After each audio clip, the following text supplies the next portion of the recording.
Fala galerinha do xadrez, tudo bem com vocês? Estamos de volta aí hoje com mais um vídeo da nossa série dos 14 heróis do xadrez brasileiro, os nossos 14 grandes mestres. E hoje a gente vai falar sobre o Iago de Moura Santiago. O Iago Santiago ele nasceu em Recife. Então nós temos aí o nosso primeiro grande mestre pernambucano, no dia 17 de abril de 1992. Vamos abrir o nosso mapinha aqui de grandes mestres para a gente olhar a distribuição dos grandes mestres por estados. Está aqui o nosso primeiro grande mestre, então, pernambucano, o Iago Santiago. Bacana. Legal, o Iago Santiago é filho de um jornalista, o Vandeck Santiago, e foi dele que ele aprendeu aí as primeiras lições de xadrez aos 8 anos de idade. E a sua primeira participação aí em uma competição de xadrez aconteceu quando ele tinha 10 anos de idade, aí, com o incentivo do pai dele. Ele teve desde sempre uma grande facilidade de aprender e de fazer cálculos assim de variantes de uma forma muito rápida realmente. E o ponto de destaque assim do jogo do Iago Santiago é um estilo bem agressivo realmente, né? Então a gente vai ver isso inclusive na partida de hoje. Bom, ele tem como os grandes mestres que mais influenciaram ele aí o Kasparov, que é um grande mestre de extrema agressividade, o Alekhine e o Bobby Fischer. Bom, na literatura enxadrística aí, as obras preferidas do Iago são Meus Grandes Predecessores, que é um livro do Kasparov, e Zurique 53, de Bronstein. O Iago Santiago considera o Mequinho, o Henrique Mequin, o maior enxadrista brasileiro de todos os tempos. Bom, em 2009... o Iago ele foi campeão absoluto do Nordeste do Brasil após vencer o segundo Memorial Governador Miguel Arraes, o evento mais conhecido como Nordestão. Nesse mesmo ano ele alcançou o título aí de Mestre FIDE com um rating oficial de 2.274. E em 2010 ele foi novamente campeão aí absoluto do Nordeste após vencer a terceira edição aí do Nordestão. Bom, ele também já venceu 2 abertos do Brasil, que são torneios nacionais nos quais a participação é livre aí a todos os enxadristas, sejam brasileiros ou de outros países também. No torneio de Osasco, de 2012, ele foi vice-campeão, sendo que o campeão foi o grande mestre paraguaio, o José Fernando Cubas, ou como dizem, José Fernando Cubas.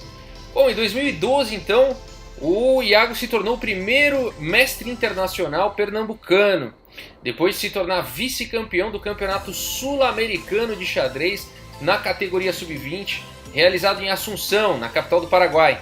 Nessa ocasião ele terminou esse sul-americano empatado com 7 pontos com outro brasileiro, o Evandro Barbosa, o nosso grande mestre Evandro Barbosa, na época mestre internacional, mas aí no critério de desempate o Barbosa ficou com o título de campeão e o Iago ficou com o título de vice-campeão aí, o que garantiu então para ele o título de mestre internacional.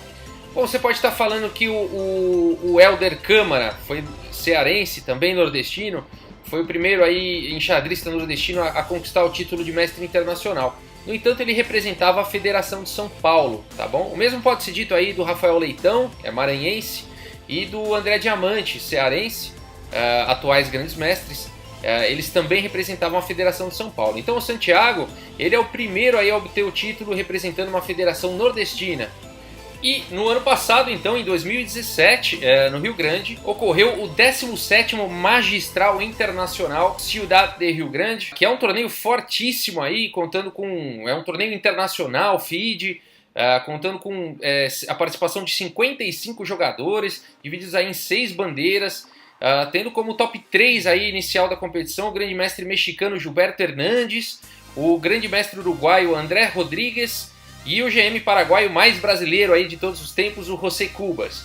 Bom, o Iago conseguiu aí 6,5 pontos nesse torneio, 6 vitórias e apenas um empate.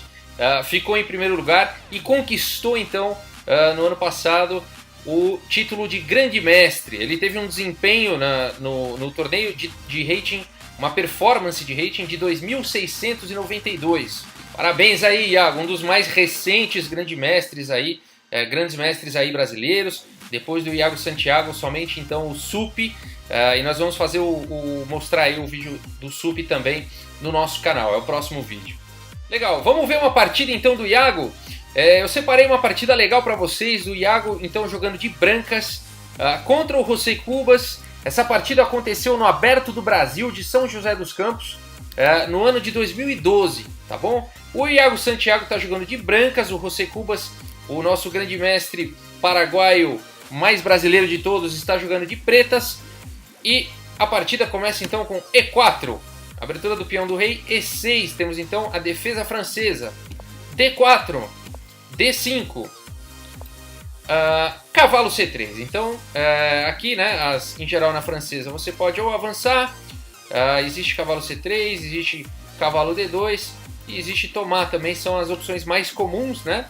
O Iago vai com cavalo C3, a variante Paulsen, cavalo C6, caindo numa variante clássica, E5, a variante Steinitz, cavalo então em D7, cavalo de F em D7, F4, C5, cavalo em F3, cavalo em C6, fazendo uma pressão aqui no peãozinho de D4, bispo E3 defendendo, torre em B8, dama D2 e C4. Fechando então, as pretas estão dizendo o seguinte: eu vou atacar com tudo aqui na ala da dama.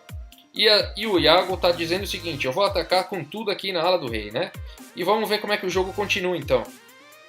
Bom, Iago imediatamente joga com F5, bispo E7, peão toma,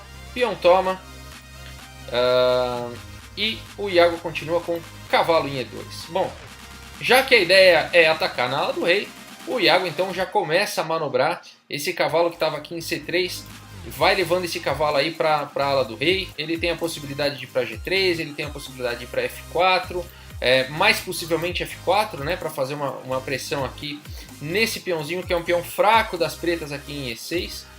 O que mais está acontecendo aqui? Bom, as pretas têm um bispo mal, né? O bispo mal quando os peões fixos aqui centrais na mesma cor do bispo, né? Então é um bispo mal que é difícil de lidar com ativar esse bispo, né?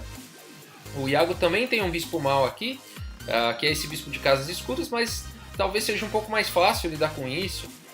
Em algum momento você pode até oferecer uma troca e se livrar dele, né? Quando você tem um bispo mal, você quer ou trocá-lo, né? Ou de alguma forma tirar os peões, no caso não dá, eles estão fixos, ou colocar ele na frente da cadeia de peões. Vamos supor que as pretas conseguissem colocar esse bispo aqui, tudo bem, ele seria um bispo mal, mas seria um bispo mal ativo, né? Então, mas nesse caso aqui parece que as pretas não conseguem fazer nenhuma dessas três coisas que se deve fazer com um bispo mal. Tá bom, vamos ver como é que o jogo continua então. B5, ataque na ala da dama, cavalo em F4, cavalo em B6, aqui a mesma coisa, né? O José Cubas está levando, o grande mestre, experientíssimo, um excelente jogador, está levando as peças dele para a ala da dama. E vamos ver como é que o jogo continua. H4 então, ataque na ala do rei, vindo com tudo. Esse H4 é muito interessante, não permite que esse cavalo seja expulso com G5. Vou só voltar aqui que eu esqueci de comentar. Cavalo B6 tem a função aqui de trazer o cavalo para a ala da dama, mas ao mesmo tempo proteger o peãozinho de E6, tá? Por isso que não dava para as pretas jogarem G5 aqui. Então cavalo B6 primeiro, importante falar isso, tá bom? Agora está defendido e agora sim tem uma possível ameaça de G5. Então H4, ok? Só para a gente entender aí o que está acontecendo. Bom, B4 avançando aí mais, ganhando mais espaço na ala da dama. B3, aqui eu vou voltar. B4 também seria possível jogar aqui um lance cavalo A4, tá bom? Aqui de pretas talvez fosse um pouco mais preciso, criando uma ameaça aqui. E qual que é a diferença, né? Vamos dizer que dama C1. E aí, quando as brancas, por exemplo, jogarem B3, as pretas teriam a possibilidade de jogar o cavalinho em C3, tá bom? Nessa posição aqui, ao jogar direto B4, o Iago agora então jogou B3 e não existe mais o cavalo em A4 e ele não vai mais para C3, então de certa forma ficou um pouco melhor aí para as brancas essa continuação do que se tivesse jogado o cavalo A4. O jogo continuou com dama C7, G3, então abrindo aqui, né, uma forma de ativar esse bispo, G3, ao mesmo tempo dando espaço aqui para a dama se movimentar, um lance importante, né? Fixando H4, fixando F4, tá bom? A5 e bispo em H3, então ativando aí o bispo de casas claras. Cavalo em D8, então a pressão sendo feita aqui no peãozinho G6, o cavalo está defendendo, o bispo agora está defendendo, dois ataques. e 2 defesas, tá tudo em casa. Roque, então ambos os jogadores têm uma torre aí na coluna F aberta para disputar. H5, então o Iago já começa aí a passar aí da metade do tabuleiro com o peão de H.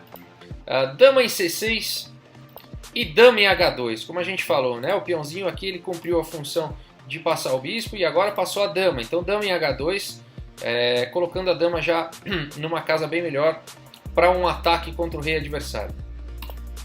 Cavalo em F7, e aqui o Iago Santiago tinha a oportunidade de jogar, ele jogou bispo G4 aqui. O Iago tinha a possibilidade de jogar também esse lance aqui, cavalo em G6, e seria um lance bastante interessante, aproveitando-se do fato de que esse bispo aqui ele dificilmente vai ser ativado e o Iago consegue iniciar um ataque aqui muito difícil de ser defendido. Bom, já está atacando o bispo, está atacando a torre.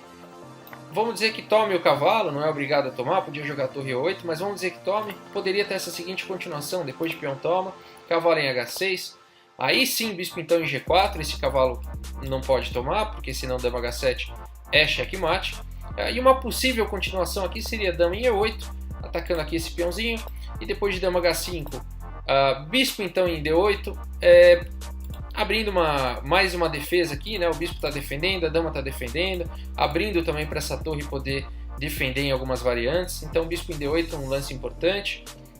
Mas então depois de bispo toma cavalo, peão toma e dama toma peão, agora com essa ameaça aqui de checkmate, então torre B7, uma das ideias de ter tirado o bispo então era poder defender essa posição, seria poder defender essa posição com torre B7, e aí depois de cavalo G5, bispo toma, dama toma, e torre então em G7, torre toma, dama toma, torre F1, e essa seria uma possível continuação, dama H6, e depois de cavalo D7, bispo H5, apesar das brancas estarem com uma peça a menos, o ataque aqui é mortal, né? Realmente não tem o que as pretas fazerem, esse bispo não tem onde jogar, esse cavalo também não tem muito o que fazer, as brancas estão ameaçando torre F7, não tem como evitar isso, e vamos por qualquer lance, bispo A6, torre F7, e depois de torre toma, peão toma, o rei não tem para onde ir, né? É forçado aqui a dama tomar o peão, e aí uma posição completamente vitoriosa para as brancas, tá bom? Então,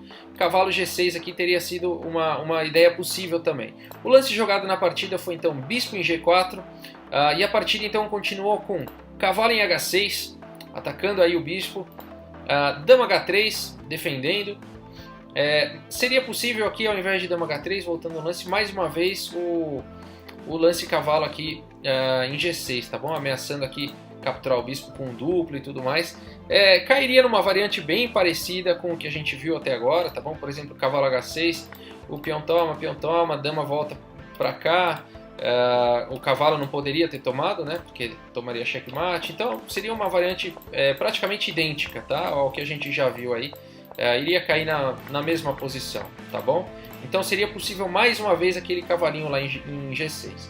Mas o Iago preferiu dama em H3, depois de cavalo toma, dama toma, já existe algumas possibilidades aqui, né? Com o peão avança, cavalo vai lá para o canto, bombardear aqui G7, né? Torre B7, já prevendo aí que vem chumbo grosso, então já indiretamente defendendo lá. E depois de H6, bispo D8, agora a torre está defendendo. Cavalo em H5, adicionando mais uma pressão em G7. G6 foi jogado. E cavalo em H4. O Iago está fazendo realmente uma grande pressão aqui na ala do rei. Todas as suas peças praticamente. Essa aqui é a única que não está, né? A torre de A1. Mas ela vai ser convidada aí a entrar para o ataque daqui a pouquinho. Cavalo H4, bispo toma H4, torre toma em F8, rei toma em F8, torre toma em F1 então. Agora realmente todas as peças das brancas atacando o rei adversário.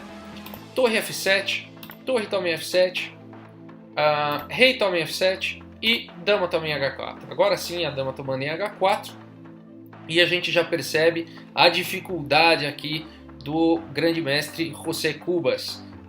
Mais uma vez, esse bispo aqui não tem possibilidade de se desenvolver e as brancas já estão ameaçando entradas aí muito duras na posição do adversário. O jogo continuou com cavalo em D7, temos então dama em F4, cavalo D7 segurando, né, a casa F6, mas a dama entrou por F4 e depois então de rei em E7, cavalo em F6 oferecendo aí uma troca, mas uma posição completamente vencedora, né, para as brancas, caso o cavalo tome aqui. A gente teria dama F6 e depois de rei em E8, dama H8, vamos dizer que rei F7, dama G7, rei E8, e aí depois de dama G8, rei E7, você tem o lance bispo G5, e aí depois de rei D7 a gente teria um lindo checkmate, né? Mas não foi isso que aconteceu na partida, então a gente viu que depois de cavalo F6 não dá para tomar aqui em F6, senão vai tomar checkmate. O lance jogado aqui então foi peão toma, tentando algum contra-ataque aí na ala da dama. Mas então o Iago faz um lance sensacional aqui, dama G5, um lance realmente brilhante aqui do Iago. É muito ataque realmente, né? E aqui o rei é forçado aqui a sair, rei em F7, e depois então o Iago faz um lance e as pretas abandonam. Esse então vai ser o último lance da partida, é um lance jogado pelo Iago. Eu vou deixar você pensar, você está jogando aí de brancas contra o José Cubas, um grande mestre experiente. Como é que você faria para finalizar? A sua posição das brancas está bem melhor, e você tem condições aí de ter um ataque vencedor. Como é que você faria para realmente arrematar aí a partida agora de brancas? Tenta encontrar esse lance. Existem alguns lances vencedores aqui, mas de todos eles um é mais forte e é o mais bonito de todos, e é o lance que o Iago jogou. Eu vou dar mais alguns segundos. Legal, o lance jogado então aqui pelo Iago foi o bacana cavalo aqui, ó, em G8. Se você achou esse lance, parabéns. É realmente um lance aí muito bonito realmente. O que está acontecendo aqui, né? A dama quer entrar aqui em E7, né? A dama quer entrar lá para atacar o rei adversário. Se por acaso o rei toma lá, é checkmate, né? E mesmo que o rei tome agora, a dama entrando em E7, não tem como evitar a dama em G7 checkmate. Olha só que posição, né? Essa dama ela não tem acesso nem a C5 nem a D6, que seriam casas onde ela defenderia aqui a casa E7. Ela também não tem acesso por aqui. Enfim, não há jeito. A ameaça imediata é dama em E7, o cavalo está protegendo E7. As pretas poderiam tentar prolongar aqui com o rei toma, mas depois de dama em E7 a gente vê que não tem nada que possa evitar aqui o lance dama G7 checkmate, né? É inevitável, tá bom? Então depois aqui desse lindo lance cavalo G8, o grande mestre José Cubas abandonou a partida. E aí o Iago faturou aí mais uma grande vitória. Pessoal, espero que vocês tenham gostado aí dessa partida. Espero que vocês tenham gostado de ver esse estilo boxeador, meio Kasparov aí do Iago. Cada um dos nossos grandes mestres tem um estilo. O Iago é arretado mesmo no seu ataque, na sua característica ofensiva, e é muito interessante. Nós vamos ter mais partidas do Iago no canal mais pra frente. No meu estudo aí, no meu trabalho de escolher uma partida do Iago, eu acabei conhecendo muitas outras, e todas elas a maioria delas com essa característica bem agressiva aí, então a gente tem muita coisa interessante aí pro futuro, tá bom? O próximo vídeo vai ser do Sup, fiquem atentos aí, que em breve será lançado, e a gente então será o 14º vídeo. A gente encerra a nossa série dos grandes mestres brasileiros, mas depois a gente vai ter muita coisa interessante também, tá bom? Coberturas de eventos, análise de partidas, as nossas lives e mais novidades virão, tá bom? Obrigado, gente, um grande abraço para vocês e até a próxima!